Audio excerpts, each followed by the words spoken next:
Today we will take an illustration number 6 for our discussion. Very interesting and easy illustration. Read illustration number 6. See, on 1st April, Good Return Mutual Fund has the following assets. So there is a mutual fund named as Good Return Mutual Fund. So it is having the following assets.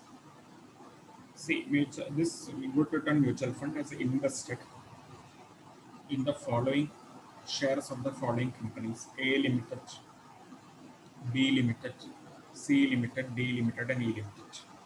So you all know that a mutual fund will collect money from the investor and it will invest in various securities.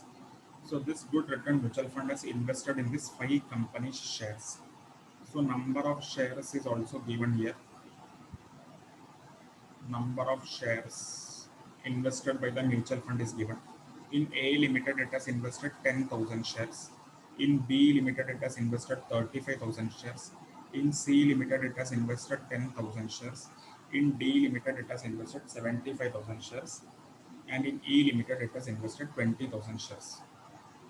And market price per share is also given. So obviously, shares will be an asset for the mutual fund. Investment is an asset, okay, for a mutual fund. For any person, investment will be assets only. So market price per share is given. What you have to calculate the NAV, and number of units issued by the mutual fund is 5 lakh units. So mutual fund has issued 5 lakh units till date. What we have to calculate? NAV of the fund. Very simple. What you have to do? Number of shares is given. Number of shares is given. And price per share is given. What we have to do? Just we have to multiply this both and add. We will get the total value of the investments held by mutual fund, which is the asset. In this question, there is no liability given. No liability is there. So if liability is not there, no need of reducing anything from the asset. So this will become our NAV. Okay, we will multiply this each number of shares into market price per share. We will get the total investment held, which will be our NAV. Because in this question, there is no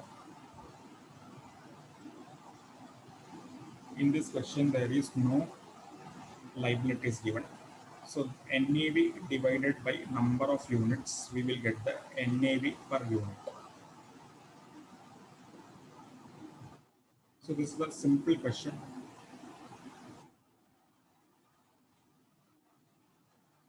So number of shares into A share, number of shares into price per share. For every company you have to add and do the total. We will get the NAV of that company, mutual funds, divided by number of units. We will get the NAV per unit.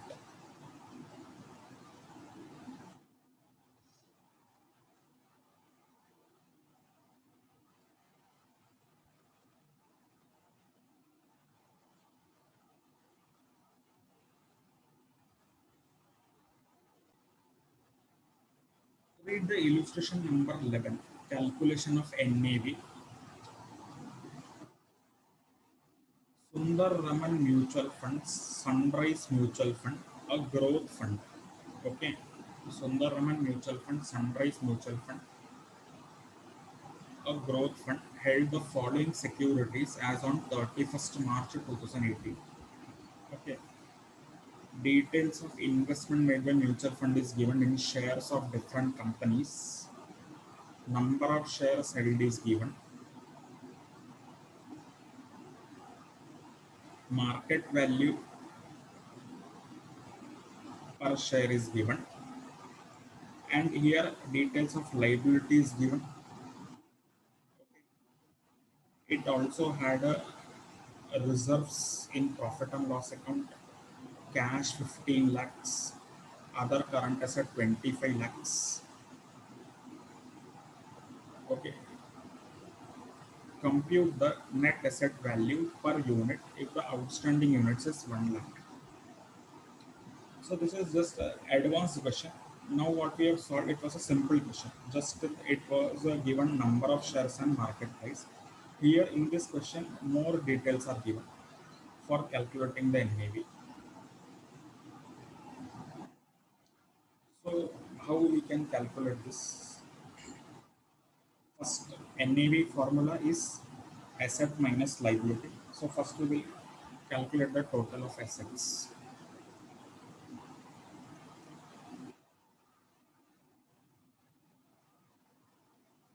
So illustration number 11. Format we can take same.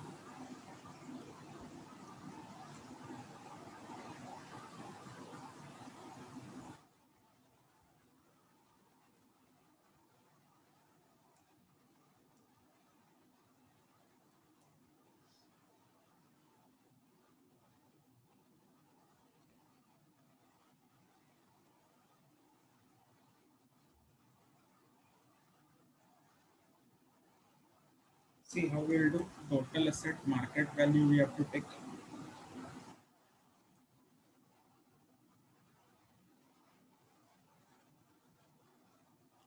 For that first asset is shares. So how we can do shares A limited, B limited, C limited, D limited,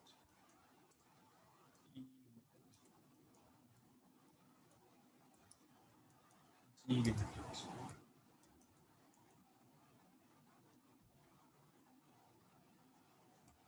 F limited and G limited. So shares, how we can calculate number of shares into market value. So this portion, if you want, you can add one more column here for showing calculation. So this will be particulars, calculation, and amount.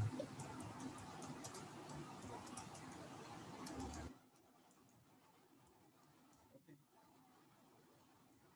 So calculation, how you can show A shares 2,50,000 shares into market price is how much? Rupees 17 per share.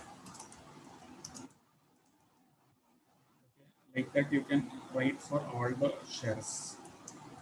1 lakh into 25, 50,000, 50,000 into 70, then 1 lakh, 1,75,000 into 15, 2 lakh 70 into 12, 2 lakh 70 into 12, 3 lakh into 14,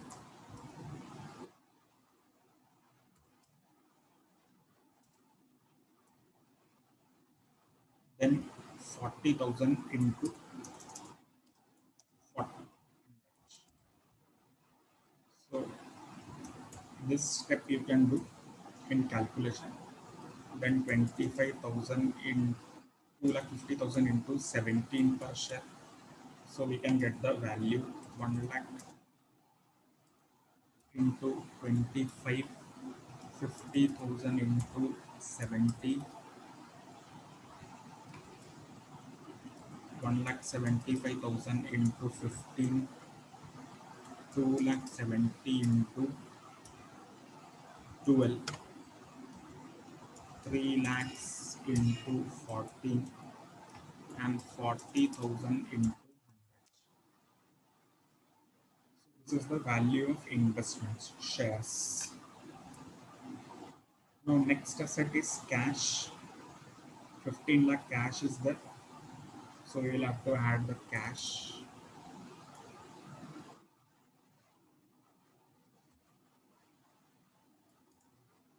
Cash. In cash no calculation, direct amount is given 15 lakhs. 15 lakhs. Then we are having the current assets 25 lakhs. Current assets 25 lakhs.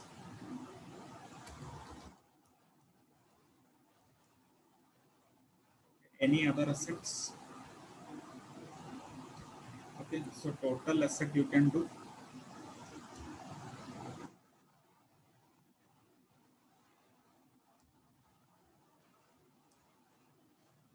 So total of assets will be total assets. Total assets. A. How much is the total asset? 2 crore 18 lakh 15,000.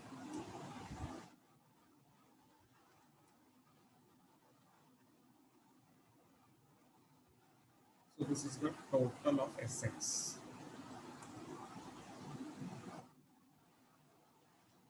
Okay. Total of asset is 2 crore 83 lakh 15,000. Now less liabilities.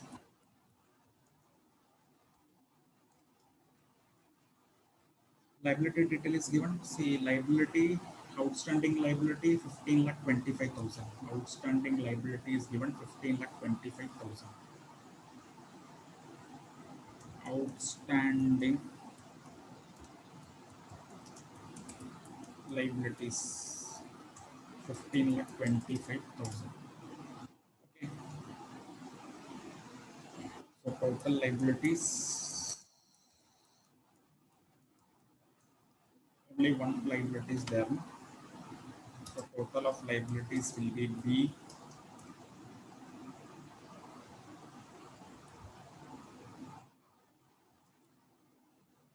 So net assets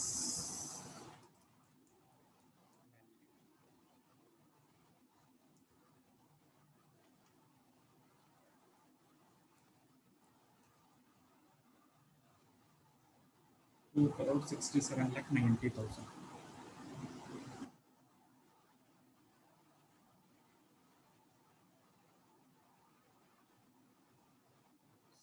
2 crore 67 lakh 90,000 net asset value.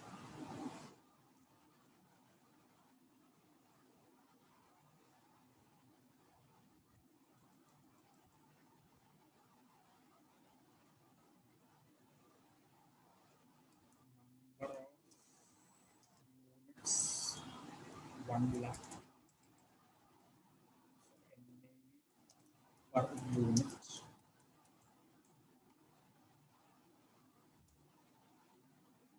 It's 267.90 per unit. Now, one confusion everybody would have, that here one detail is given, reserves and profit and loss account. We have not considered this. Apart from that, it had 2 crore 33 lakh 15,000 in reserves and profit and loss account. Understand, reserves is not a liability. Liability is different, reserves is different. Liability means external liability. Reserves are your internal accumulations. So reserves and profit and loss is not a liability. Okay. Because it is not an external liability, it is your internal accumulation. From profit and loss account, you transfer to the reserves and profit and loss account. It is for your internal purpose only. It is not a liability. Reserves and surplus is not a liability. Okay, that's why we have not reduced reserves and surplus from our liabilities part. Only here we have to consider the external liabilities, which you have to pay to the outsider. Okay, reserves and profit and loss account is your internal accumulation and it is not a liability also. It is a reserves which are keeping for the future. Okay, it is not a liability. Okay, only external liability we have to reduce from the market value of the assets. Clear this some illustration?